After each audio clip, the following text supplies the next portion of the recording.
Certificates जो था union council issue कर चुकी थी, इसी के ऊपर आर्गूमेंट्स थे। और हम जो रोज देखते हैं अपनी वकालत के अंदर ऐसे मामलात के अंदर, जब तक यूनियन काउंसिल से सर्टिफिकेट ना आ जाए या सर्टिफिकेट के अलावा अगर 3 महीने की मुद्दत यूनियन काउंसिल को सर्टिफिकेट वो तलाकनामा दे के ना पूरी हो जाए, तो तलाक यूजुअली जो है वो नहीं मानी जाती। वो स्टिल यही कहते हैं कि अब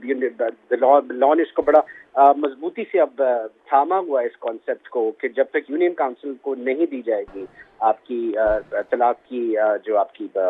इंटेंशन है, तो वो वक्त तब से शुरू होगा। और अगर इवन अदरवाइज देखें तो यहाँ तो कोई रिटन तलाक भी नहीं है। चले अगर कोई ऐसा होता, कोई दस्तावेज होता जो कि जमा हो गया होता बुशरा बीबी की तरफ से, जिसमें उन्होंने कहा होता कि ये मेरे पास रिटन तलाक है, इवन दो ये यूनियन काउंसिल में नहीं जमा हुई थी, तो हम तब से भी शुरू कर सकते थे कि चले 3 महीने की मुद्दत जिस दिन वो तलाक एडमिनिस्टर हुई थी तब से शुरू हो गया। यहाँ तो ओरल तलाक के ऊपर वो कॉन्सेप्ट हुआ।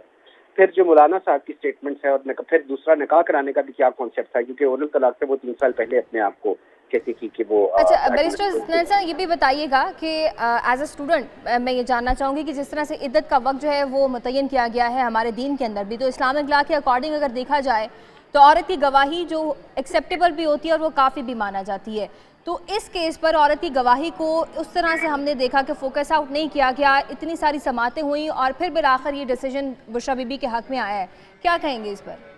जी, व्हेन इट कम्स टू औरत की गवाही और फैमिली लॉ, तो औरत की गवाही को 100% इक्वालिटी पर रखा जाता है। ऐसा नहीं कि औरत की गवाही कोई कमतर होती है,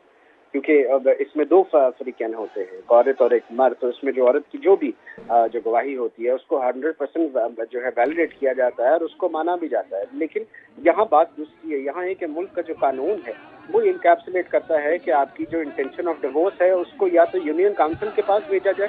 या फिर अगर आपने उसको लीनियंट व्यू में भी रखना है तो आपने उसके पास आपके पास कोई रिटन दस्तावेज होनी चाहिए। और अगर हम गवाही का कॉन्सेप्ट था ही, अगर हम यही कहते थे कि तलाक पहले दे दी थी तो दूसरा निकाह कराने की क्या जरूरत थी, तो मेरे ख्याल में ये grounds of appeal against acquittal तो है बखावर मानेका साहब के पास, उनका डिसीजन हम उसमें क्या लेते हैं, लेकिन always seek an appeal on this decision. ठीक, बैरिस्टर साहब हमारे साथ ही मौजूद रहिएगा। आदिल, आपकी तरफ आऊँगा, ये बताइएगा कि जो ऑर्डर हुआ है क्या कोर्ट ने वो वकला को दे दिया है, चूँकि उसकी कॉपी देकर ही जहाँ भी कैद हैं बानी PTI वहाँ पे जेल में जाके उन्हें कॉपी देनी पड़ेगी उनकी रिहाई के लिए?